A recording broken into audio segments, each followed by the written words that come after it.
tal vez ha decrecido entonces el teísmo. El teísmo, como yo lo entiendo, es la creencia sin explicación. O sea, no es que uno me tiene que explicar lógica y racionalmente, científicamente, si se quiere, que existe Dios, sino yo creo porque tengo fe. La creencia de la fe, no la creencia de la evidencia, que tal vez es la de la ciencia. Ha habido un decrecimiento en el teísmo porque en sí, en la ciencia ha avanzado tanto que ahora hay un estándar de no, necesitamos que todo se pruebe.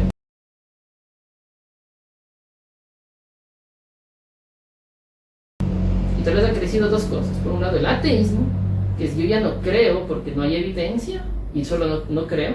Y el deísmo, que es yo creo porque hay evidencia. Y hay quien interpreta que hay cierta evidencia, ¿no? Como decir, bueno, y el otro, se me olvida uno, el agnosticismo, que sería yo creo porque no se puede probar que no hay esto, la existencia de Dios, por ejemplo.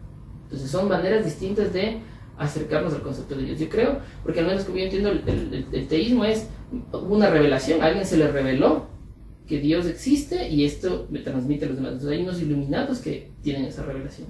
¿Por qué creo yo que ha pasado eso?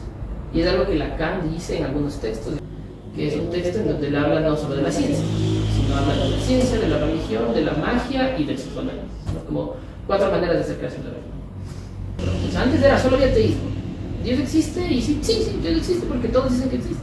Pero eso hace que tenga que pasar algo con este concepto de Dios, o este lugar de Dios en la humanidad, ¿no? Y eso hace que Lacan plantea que Dios se haya vuelto inconsciente. Entonces, ese lugar de inconsciente de Dios ha sido desplazado a otras cosas, ¿no? Hay gente que crea, no sé, dice gente, creo en el universo, creo en mí mismo, creo en mi familia, creo en mi trabajo.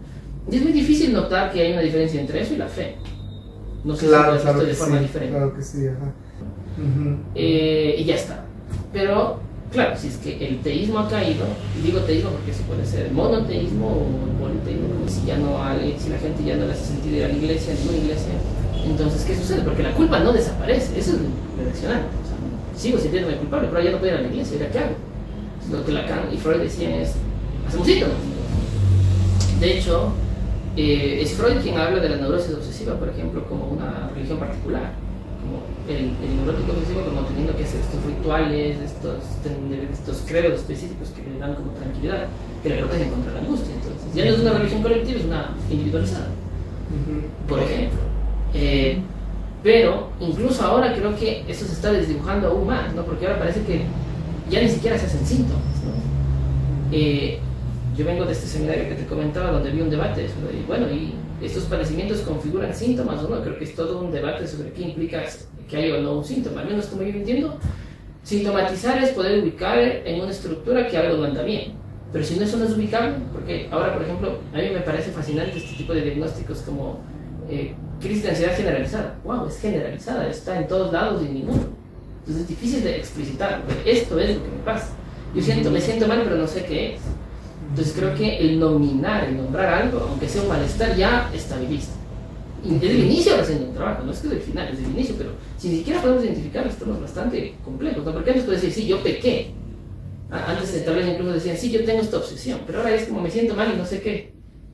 Entonces hay algo que ya no está organizando allí, hay algo que ya no está orientando allí, que para muchas religiones era esta idea de Dios, o esta idea de Dios transmitida en ciertas figuras, como la del Padre, ¿no? De Dios Padre, del Hijo, del Espíritu Santo, y del sacerdote también como Padre, como el organizador, como yo te digo qué hacer o qué no hacer, ¿no? Y sí, estamos asistiendo a una época que me parece bastante importante de la caída de lo que llaman el patriarcado, pero que implica que yo creo que se tenga que colocar otra cosa que organice, ya no a nivel colectivo, porque antes el padre ordena todo, sino ahora qué ordena cada persona, y eso es algo creo que a construirse. Entonces nos convoca a nosotros como psicoanalistas o los psicoterapeutas, porque no creo que se pueda hacer psicoanálisis, a ubicar qué está organizando a cada persona, y eso es un trabajo adicional antes de encontrar el síntoma, como a ver cómo se organiza esta persona. Tal vez ya no es la idea de un padre. El avance en la ciencia, en sociales, humanas, sobre todo con la complejidad de las teorías del género, han hecho que ya no ese lugar esté destituido, ¿no? Ahora, de hecho, nadie quiere ser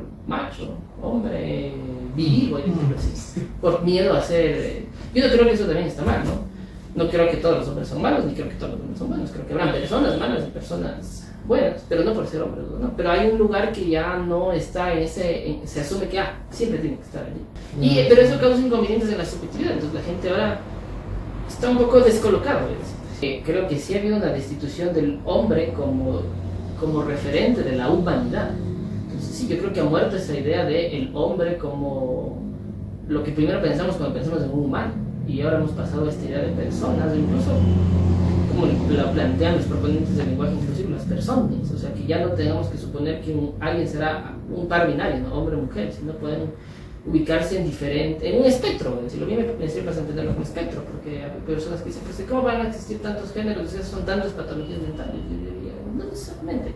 Sí, habrá patologías mentales donde alguien crea algo delirante, vamos a decir, respecto a su propio género, pero finalmente a mí me hace sentido no pensarlo en el binarismo de hombre o mujer, sino esta continuidad entre femenino y masculino, donde habrán grises que no serán ni masculino ni femenino, y quizá haya quienes planteen que no sean ni siquiera ni femenino ni masculino, no tengan ningún matiz de eso. Creo que ese es todo un problema todavía de autismo, porque es algo muy nuevo. Pero sí me parece que la idea de esto que decías de Foucault cambia, creo, cómo concebir a quien estamos al frente, porque ahora yo no creo que ni siquiera tengamos que suponer que al frente de nosotros hay alguien que se dice hombre, ¿no? Nosotros estamos en pronombres masculinos mutuamente, porque tal vez nuestra, como dice Judith Butler, nuestra performatividad de género sugiere masculinidad, pero ¿qué tal que no?